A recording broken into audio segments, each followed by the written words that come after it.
Hello my fellow weirdlings, it's Margot, and today I'm telling you all about the worst job ever. I'm talking about sin eaters. Shunned and reviled, these selfless volunteers pawned their own souls to perform a service that was very much in demand, eating the sins of those more fortunate. So if you're ready to be absolutely horrified, keep watching.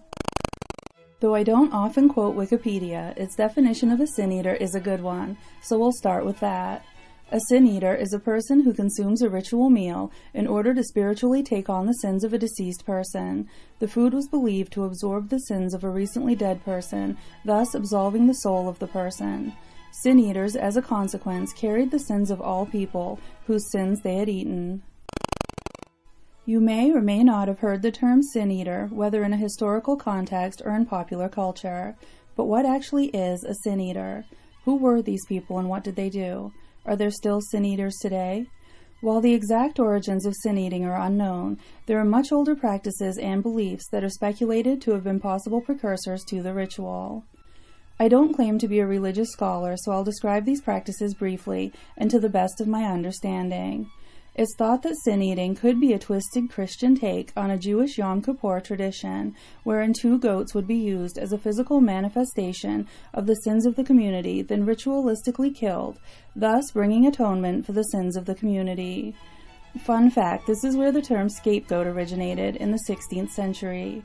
There was also a medieval custom wherein nobles gave bread to the poor before a funeral in exchange for prayers for the recently deceased. It's also been speculated that sin eating may be related to an ancient pagan practice, though what that particular practice would be, nobody seems to know. Many funerary practices in Europe, and indeed the rest of the world, involve food, particularly the consumption of bread or cake, so that aspect certainly isn't particular to the sin-eating ritual. However it began, sin eating was referred to as an old custom at funerals as early as the 1680s. It's thought to have mostly been practiced in Wales, Scotland, and England, particularly in Wales and near the Welsh border. At least, this is where most of the known historical information about sin eating comes from. The basic premise was that when some Christians died, their family members would hire an unfortunate person to eat their sins.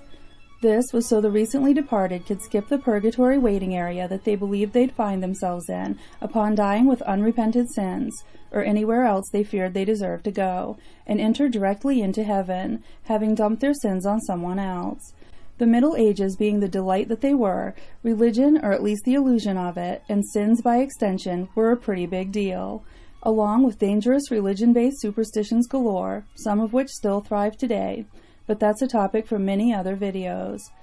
The village sin eater was usually called in for situations where a person died suddenly, unable to confess their sins to their clergy person prior to death. But over time, the practice became so popular that sin eaters were also attending to those who died less suddenly of natural causes. This is because people decided that the services of a sin eater could prevent their loved one from coming back to haunt them. Most of the information we have about sin eaters comes from secondhand sources and folk stories passed down for generations. There are a couple theories about why sin eaters weren't openly spoken about directly. Some people believe it's due to the practice of sin eating being pagan in nature, though again there appears to be no evidence of this. The thought process is that hardcore Christians may not want to admit their participation in what they perceived as a pagan custom, though they've never seemed reticent about hijacking the rest of them. Another theory, which seems more likely to me, is that employing a sin eater to bestow human power over spiritual events could be seen as heresy. In short, they knew they were doing wrong according to their own rules, and they didn't want to get in trouble. These were people who were clearly looking for loopholes that would help them avoid the repercussions of their own actions. That's literally the entire sin eater job description, to be a scapegoat for those who didn't want to be held accountable for their wrongdoings. Sin eating was never officially supported or sanctioned by any church, but you get the feeling it was unofficially frowned upon. In fact, it's said that sin eaters would even hear the confessions of some of the dead's living loved ones, effectively bypassing the local priests and probably leaving them feeling a bit salty. Basically, a sin-eating ritual would involve the sin eater being covertly summoned to the home of the recently deceased. There was stigma attached to requiring the sin eater's services. It was often seen as an indication that some serious sinning had been going on. Upon arrival, the sin eater would be handed their payment, equal to a couple US dollars today, then led to the corpse. Under the careful watch of the decedent's family, the sin eater would sit on a stool facing the door and eat a piece of bread or pastry that had been left on the chest of the dead, accompanied by a small amount of beer or wine. By placing the food on the chest of the dead, it was believed it would soak up their lingering sins. By eating the food, the sin eater was doing what their job title implies, leaving the deceased sin-free and heaven-ready. The sin eater would then close the ritual by saying something like, "I give easement and rest now to thee, dear man. Come not down the lanes or in our meadows, and for thy peace I pawn my own soul. Amen." Afterward, I'd assume the bereaved would thank this selfless person profusely for sacrificing his own soul for their loved one's eternity in heaven, and profess their undying gratitude. After all, how could they ever repay him? But this is why we shouldn't assume. Upon completion of the ritual, the family would often chase the sin eater from their home with sticks while shouting insults. There is one first-hand account of sin eating from a man named Matthew Moggridge, given in 1852 to the Cambrian Archaeological Association, which states, "When a person died, the friends sent for the sin eater of the district, who on his arrival placed a plate of salt on the breast of the defunct, and upon the salt a piece of bread. He then muttered an incantation over the bread, which he finally ate, thereby eating up all the sins of the deceased. This done, he received his fee of 2 shillings 6 pence, and vanished as quickly as possible from the general gaze. He was utterly detested in the neighborhood, regarded as a mere pariah, as one irredeemably lost." So why would anybody take such a thankless job? Sin eaters were generally very poor people, usually male but not always, who would do anything just to be able to eat that day. It was considered a voluntary profession, but anything you have to do for literal survival, I don't think I'd describe as purely voluntary. While sin eaters risked eternal damnation for pennies and a piece of bread, nothing compared to the social stigma of the job. When a sin eater ate the sins of the dead, it was believed that they took those sins onto themselves, which would lead them to become a more horrible person with every new sin they took on, and they'd eventually be damned for eternity. Being so full of their neighbor's sin, they were shunned and despised by all. Villages typically had their own sin eater. It was a loathsome existence. They were unwelcome at community events aside from funerals and wakes, which they were required to attend. Sin eaters were forced to live alone and were often homeless. Villagers even avoided looking them in the eye. It said this is because it was believed that looking a sin eater in the eye would curse you. The last sin eater on record was a man named Richard Munslow, who lived in Shropshire, England, until his death in 1906.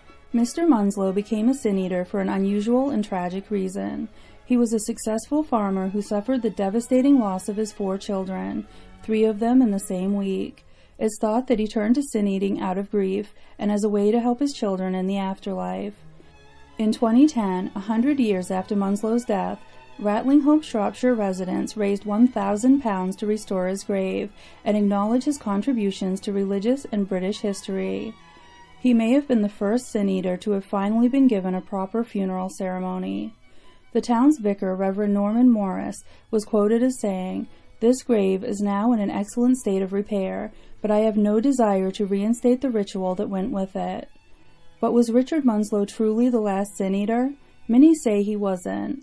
There are claims that the concept of sin eating followed Welsh immigrants to the United States, and in particular Appalachian Mountains, where in some stories sin eaters were said to be nomads who roamed the countryside looking to absorb powerful sins.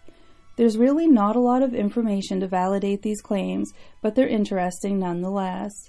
But by most accounts, the Appalachian sin eater wasn't much different from his or her overseas counterparts, except they may have enjoyed some anonymity. It's been said that in Appalachia, the sin eater was an anonymous member of the community. They were able to keep their identity a secret while living a regular life in their community. The sin eater would be called for upon the death of a loved one and would enter the home where the family would have prepared a meal and placed it on the chest of the corpse. Once the food was eaten, the sin eater would recite their prayer for the dead, then leave without saying another word, appearing again only when summoned. In America, tales of sin eating persisted in North Carolina, West Virginia, Kentucky, and Virginia through the 1950s, and the practice is rumored to still exist in more remote areas to this day. There are also people who publicly claim they're currently working as sin eaters here in the US. I even came across a Reddit thread where a self-proclaimed modern sin eater was allowing Redditors to ask her anything about it. That's all I have for you today. I hope you've enjoyed this story and will come back for more. Like, subscribe, leave a comment, and bring your friends, family, COVID pod, cult members, invisible friends, or enemies. And if you happen to know any modern-day sin eaters, or have an opinion on this topic, I'd love to hear all about it. Thanks so much for watching.